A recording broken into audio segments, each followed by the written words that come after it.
Can't get out of your driveway without me. How are you going to get to Mexico? Oh, hell to the yeah.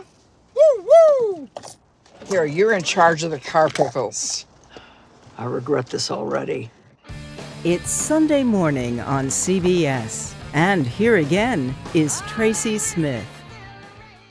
Jane Fonda and Lily Tomlin, still stirring things up in their 80s and talking about acting, age, and activism. We're making vibrators for women with arthritis. Yes, vibrators. Brilliant. Grace! How could this not be entertaining?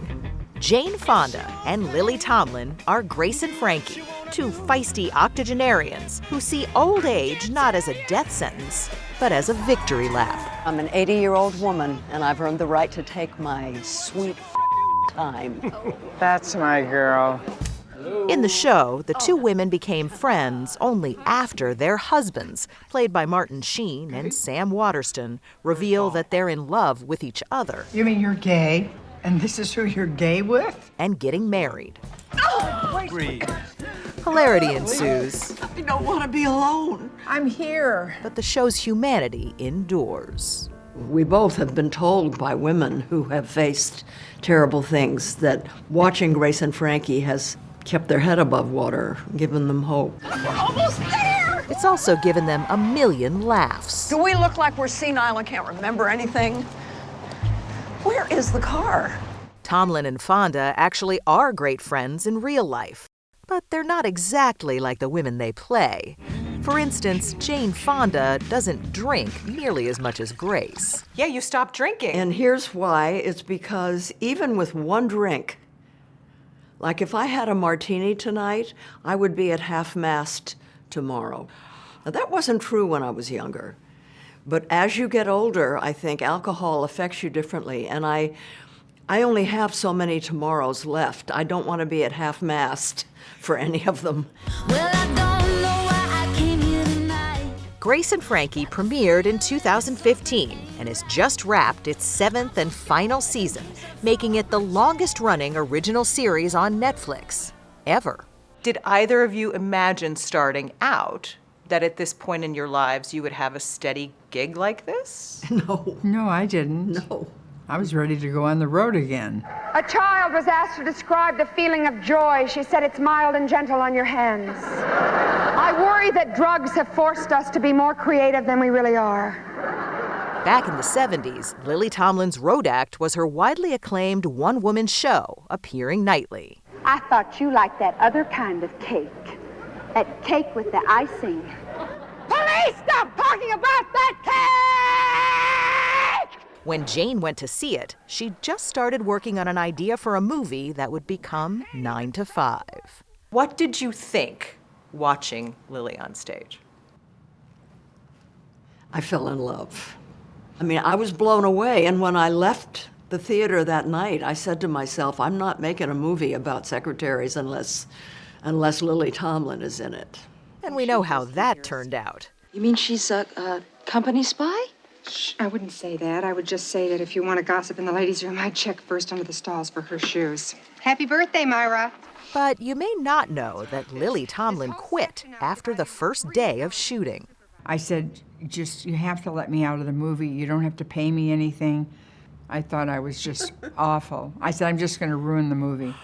And then I saw the dailies from the second day because he couldn't draw up the papers quickly enough.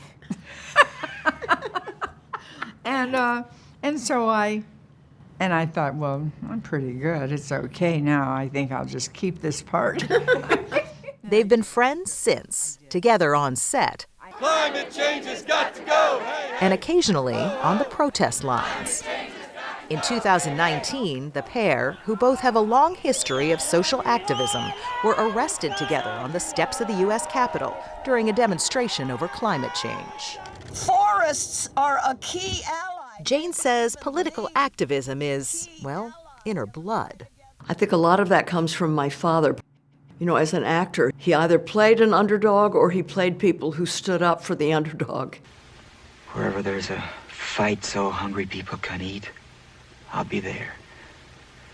Wherever there's a cop beating up a guy, I'll be there.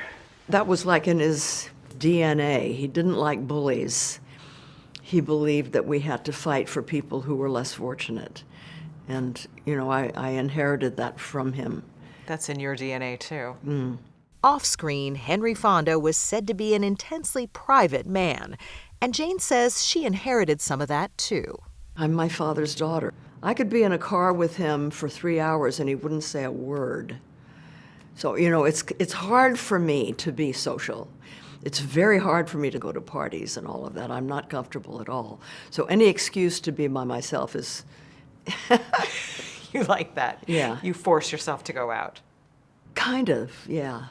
And when I do go out, I tend to find a corner and stay in one place the whole evening. But she always seems to show up when she's needed. In fact, Jane Fonda started making her famed workout tapes to raise cash for the causes she believed in. And so I thought, well, maybe I should start a company that will fund what we're trying to do. And I had a very smart friend who said, never go into a business that you don't understand. But there was one thing I knew, which was exercise. She sold close to 17 million copies of her Feel the Burn tapes, and she gave most of her profits away. In fact, she still does. She does that. She gives all her money away. I mean, this jacket, I've seen this at least 10 times. Still, her lifetime of exercise has had benefits beyond merely financial. At 84, she looks great. In fact, they both do. I'm super conscious that I'm closer to death, and it doesn't really bother me that much. What bothers me is that my body is, basically not mine. My knees are not mine, my hips are not mine, my shoulders not mine. You're looking at somebody who's only me from here up. Oh, gross, Francis! Truth is, what makes Jane and Lily, and Grace and Frankie work, Let go of me! is that fake joints and all, Thank you so much. they seem so very real. The fact is, if you're alive and relatively healthy at an older, I'm almost 85. The fact that I'm still alive and working, wow, who cares if I don't have my old joints and I can't ski or bike or run anymore? My father was 6 years younger than I am when he died, and he seemed so old. So, age is not so important. It's health.